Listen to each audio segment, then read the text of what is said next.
It started with a lucky break in the weather. My wife, Jennie, and I had escaped the rigours of the English summer to spend 2 idyllic weeks on the Côte d'Azur, which, according to popular rumour, enjoys 300 days of sunshine a year. But not that year. It rained, hard and often. The beach umbrellas hung in sodden clumps. The plagistes, those bronzed young men who patrolled the beaches, were huddled in their huts, their shorts soaked. Cafés along the Promenade des Anglais were filled with forlorn parents and fractious children who had been promised a day splashing about in the sea. In the International Herald Tribune, there was news of a heat wave in England. As we prepared to leave Nice, we hoped the heat would last until we got home. A situation like this requires some kind of consolation. We considered going across the border to Italy, hopping on the ferry to Corsica, or making the long drive down to Barcelona in time for dinner. But in the end, we decided on exploring France. Instead of taking the autoroute, we would stay on the smaller secondary roads.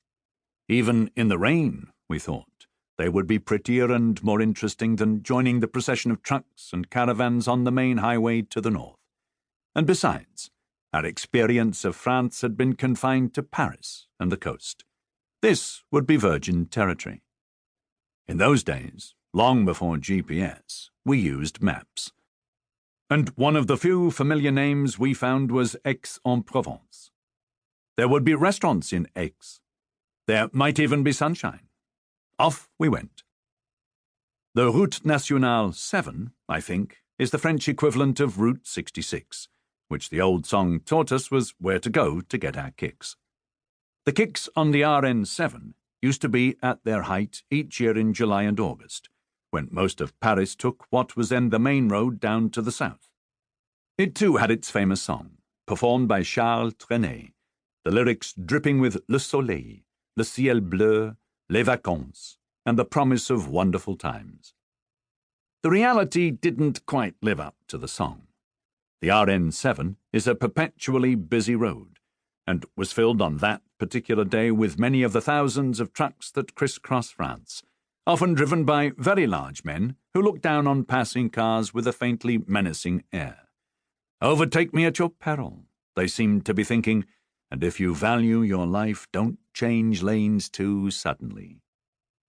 Gradually, the rain was beginning to thin out, and by the time we reached Aix, the grey sky was showing hopeful fragments of blue. To celebrate, we decided to go to the oldest brasserie in town, Les Deux Garçons. Founded in 1792, this is more of a historic monument than a mere bar. Past customers include Cézanne and Zola, Picasso and Pagnol, Piaf and Camus. The terrace overlooks the Cour Mirabeau, the most handsome street in Aix, lined with plane trees and dotted with fountains, the perfect spot to watch the passing crowd. There was a moment when the normal air of conviviality had been disturbed by a shooting in one of the toilets. A vile rumour that the culprit was a waiter who had been deprived of his tip was found to be untrue, and life returned to normal. Enjoying a glass of rosé, we took another look at the map, where we found a scattering of villages on the northern side of the Luberon Mountains. This looked promising, and it was more or less on our way back to England. After a proper Provençal lunch of rabbit in mustard sauce and an ultra-fine apple tart, served by a waiter who could have come out of central casting, white apron, generous belly and memorably luxuriant moustache, we felt ready for any mountain we might come across. The further we drove from Aix, the more blue sky we saw pushing away the clouds. There was no sun yet, but it was turning into a pleasant afternoon, made even more pleasant by the change in the countryside once we were well away from Aix. It was beautiful, spacious, often quite deserted. Fields of vines and fields of sunflowers easily outnumbered buildings, and what buildings we saw were charming. Weather-beaten stone, faded roof tiles, usually shaded by a couple of venerable plane trees or an alley of cypresses. This, as we later discovered, was typical Provençal countryside. We loved it then, and we love it now.